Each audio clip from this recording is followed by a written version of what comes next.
Hello everybody and welcome to Lab 12. This is one of two experiments involving waves and sound. Lab 12 involves sound traveling through a string.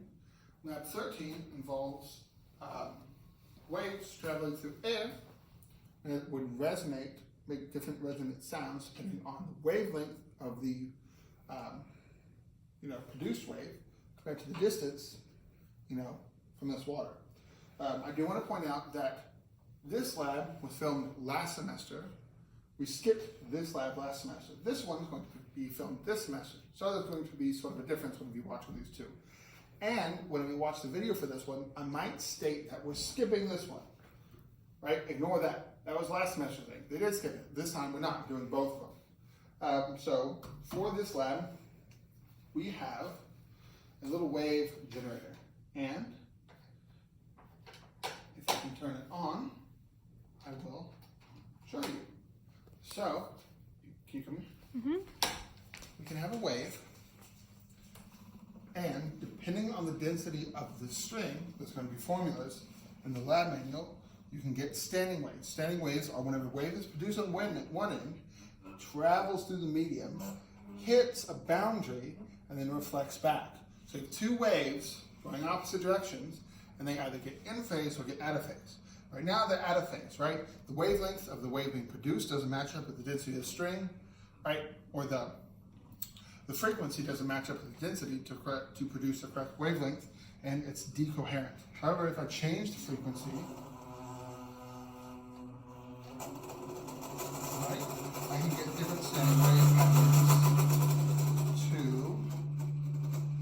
occur.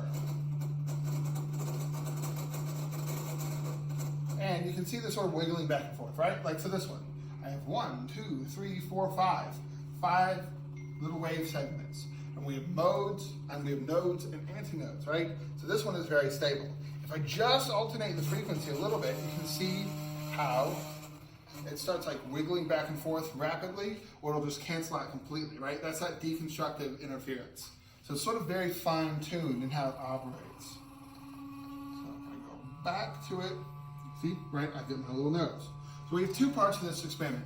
One, where we keep the hanging mass off the end. We have a hanging mass off the end, constant. What that hanging mass is doing, it's producing more tension in the string, right? You increase the hanging mass, the bigger the tension. That change in tension affects the density, as by, not affects the density, it affects the velocity. My bad, the velocity. So we have here the velocity of the wave in the string. It's a ratio of the square root of tension to density. So by increasing that tension, we change that velocity measure. And then velocity, you have frequency times wavelength. So you change velocity, we change the wavelength. We're not changing the frequency because the frequency is constant set by this. Most of the times whenever you have waves, if you have anything that changes the function of the wave, it's changing the wavelength, not the frequency. As such, we're modulating the wavelength here. And then if you change the wavelength, right, you get that deconstructed interference again. So for the first part, we're having a variable hanging mass. We set the frequency, change the hanging mass, and we get different numbers of segments. For the second part, we're reversing that. We're keeping the hanging mass the same, and we're changing the frequency to get a different number of segments. So if we want only 2 segments, we have a low frequency, which means a long wavelength. As we up the frequency, we get shorter wavelengths, and we can fit more of these segments in it. So I can have the frequency a ton, and if I could find, I don't know if I'm going to find one. I think I went too high. But I could up the frequency, and I could find a resonant frequency that created, a bunch. I could go from very low to 2, or I could go very high. All right, this one, 1, 2, 3, 4, 5. Let me see if I can't give you 6 as an example. Let's see, counting up. I might just have to call it quits.